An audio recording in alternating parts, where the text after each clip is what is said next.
I'm Pirihira Paul.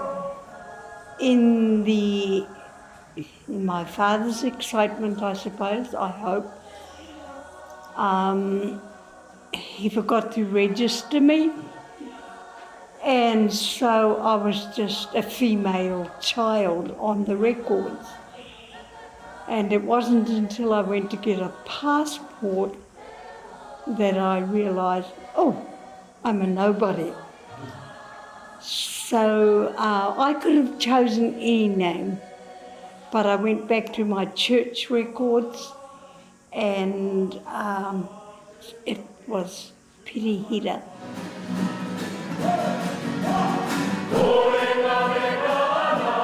He kura tangi hia, he mai aroha ki te marae kura o Ngāti Koata, kua riro atu nei. But I am happy, more than happy to say that if I were to leave Kia Ngawari now, as it is, right now, I'm one of the happiest people ever. Ko Pirihira Paul tētahi o ngā toki o te ao Haka ki roto o Te Tauihu o te waka a Maui. Nāna i whakaara ake i te kapa haka o Kia Ngawari me tana hoa rangatira a Joseph Paul no te tau 1974. Tētahi o ngā kapa tawhito o tēnei whakataitai ko Te Matatini. We would travel down weekends for rehearsal. And at the close of the Commonwealth Games, I said to my husband, what do we do with ourselves now? And he says, I think we need to form a group. But I was fortunate to have a husband who loved music. I was not a singer, he was. And so through him, I was encouraged into music. I riro ai te kapa o Kia Ngawari i te taonga o te Waiata Tira ki te Matatini 1990. Te toa anake kua riro i a rātou i ēnei tau e rima te kau. Me te poho kereru hoki o Paul ki tērā tutukinga. I mean, we've always been last. There weren't that many teams then, but we were still last.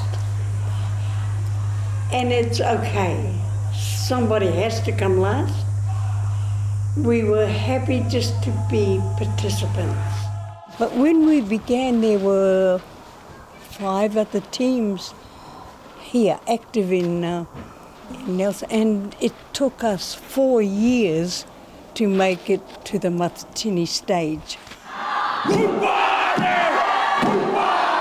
Au ngā tui ngā mahi haka, he kaha nona ki te whakapaukaha mo tōna rahi.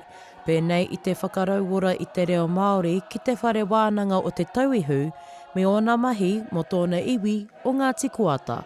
What do you want me to say? I'll say it. Look, these are favourites. These are not all my grandchildren, but they are my family. And that's how Kia Ngawari has grown.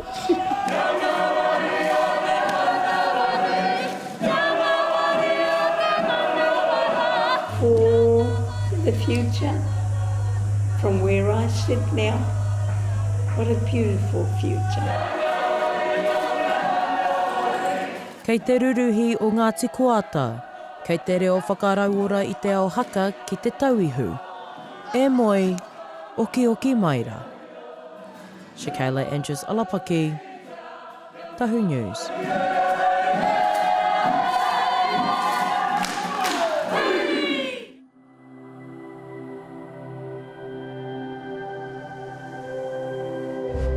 Ko te reo, te take.